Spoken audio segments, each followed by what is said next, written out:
ನಮಸ್ಕಾರ friends, welcome back to my YouTube channel. ಮೊದಲನೇದಾಗಿ ಸಮಸ್ತ ಜನರಿಗೆ ನಾಗರ ಪಂಚಮಿಯ ಹಾರ್ದಿಕ ಶುಭಾಶಯಗಳು. ಈ ವರ್ಷ ವಿಶೇಷ ಏನಂತಂದರೆ ನಾಗರ ಪಂಚಮಿ ಮಂಗಳವಾರದಂದು ಬಂದಿರುವುದು. ಯಾಕಂದರೆ ಶ್ರಾವಣ ಮಾಸ ಅಂತ ಹೇಳಿದ್ರೆ ಮುತ್ತೈದೆಯರು ಆಚರಣೆ ಮಾಡ್ತಕ್ಕಂಥ ಒಂದು ಮಂಗಳ ಗೌರಿ ವ್ರತ ಅಂತ ಇರ್ಬೋದು. ಅದರ ಜೊತೆಗೆ ಶುಕ್ರ ಗೌರಿ ವ್ರತ ಮತ್ತು ವರಮಹಾಲಕ್ಷ್ಮಿ ಹಬ್ಬವನ್ನು ನಾವು ಆಚರಣೆ ಮಾಡುತ್ತೇವೆ. ನಾಗರ ಪಂಚಮಿ ಇವತ್ತು ಬಂದಿರೋದು ಒಂದು ವಿಶೇಷ. ನಾಗರ ಪಂಚಮಿ ಅಂತ ಬಂದಾಗ ಇದು ಉತ್ತರ ಕರ್ನಾಟಕದ ಒಂದು ದೊಡ್ಡ ಹಬ್ಬ ಅಂತ ಹೇಳ್ತೀವಿ. ಇದು ಪಂಚಮಿ ತಿಥಿಯ ನಾಗದೇವತೆಯನ್ನು ಪೂಜೆ ಮಾಡ್ತಕ್ಕಂಥದ್ದು.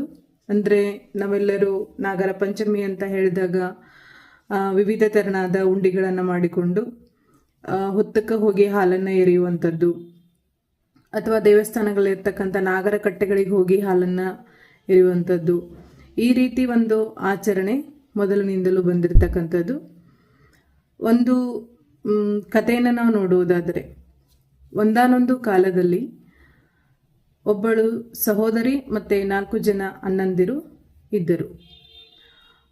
ಅವರೆಲ್ಲರೂ ಸೇರಿಕೊಂಡು, ಮನೆಯವರೆಲ್ಲ ಸೇರಿಕೊಂಡು ನಾಗರ ಪಂಚಮಿಯನ್ನು ಆಚರಣೆ ಮಾಡುವ ಸಂದರ್ಭದಲ್ಲಿ ಒಂದು ನಾಗರ ಹಾವು ಬಂದು 4 ಜನ ಅಣ್ಣಂದಿರನ್ನು ಬಲಿ ತೆಗೆದುಕೊಂಡಿತು. ಆ ಒಂದು ಸಂದರ್ಭದಲ್ಲಿ ಆ ಸಹೋದರಿ ನಾಗದೇವತೆಗೆ ಪ್ರಾರ್ಥನೆಯನ್ನು ಮಾಡ್ತಾಳೆ. ನೀನು 4 ಜನ ಸಹೋದರನನ್ನು ಬಲಿ ತೆಗೆದುಕೊಂಡಿದ್ದೀಯಾ, ನಾನು ಯಾರನ್ನೂ ಅಣ್ಣ ಅಂತ ಕರೀಲಿ, ಯಾರ ಜೊತೆಗೆ ನಾನು ನಾಗರ ಪಂಚಮಿಯನ್ನು ಆಚರಣೆ ಮಾಡಲಿ, ನನಗೆ ಒಬ್ಬ ಅಣ್ಣನಾದರೂ ಉಳಿಸಿಕೊಡು ಅಂಥೇಳಿ ಪ್ರಾರ್ಥನೆಯನ್ನು ಮಾಡ್ತಾಳೆ. ಆವಾಗ ಅವಳ ಪ್ರಾರ್ಥನೆಗೆ ಕರೆ ಕೊಟ್ಟು ಆ ಒಂದು ನಾಗದೇವತೆ ಒಬ್ಬ ಅಣ್ಣನನ್ನು ಉಳಿಸಿಕೊಡ್ತಾಳೆ. ಆವಾಗ ಮತ್ತೆ ಸಂತೋಷದಿಂದ ಅವರು ನಾಗರ ಪಂಚಮಿಯನ್ನು ಆಚರಣೆ ಮಾಡ್ತಾರೆ.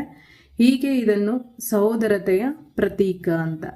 ಅದರಲ್ಲೂ ನಮ್ಮ ಒಂದು ಉತ್ತರ ಕರ್ನಾಟಕದಲ್ಲಿ ಮದುವೆಯಾದ ಮೊದಲನೇ ವರ್ಷದಲ್ಲಿ ಹೆಣ್ಣು ಮಕ್ಕಳನ್ನು ಅಣ್ಣ ಅಥವಾ ಸಹೋದರ ಕರೆಯೋಕ್ಕೆ ಬರೋದು, ಮತ್ತು ಹೋಗಿ ಒಂದು ನಾಗರ ಪಂಚಮಿಯನ್ನು ಆಚರಣೆ ಮಾಡೋದು, ಹೋಗಲು ಆಗದೇ ಇದ್ದ ಸಂದರ್ಭದಲ್ಲಿ ತವರು ಮನೆಯಿಂದ ಉಂಡಿಯಾದರೂ ಏನು ಮಾಡ್ತಾರೆ, ಹೆಣ್ಣು ಮಕ್ಕಳ ಮನೆಗೆ ಕಳಿಸಿಕೊಡ್ತಕ್ಕಂಥ ಒಂದು ಆಚರಣೆಯನ್ನು ನಾವು ನೋಡ್ತೀವಿ.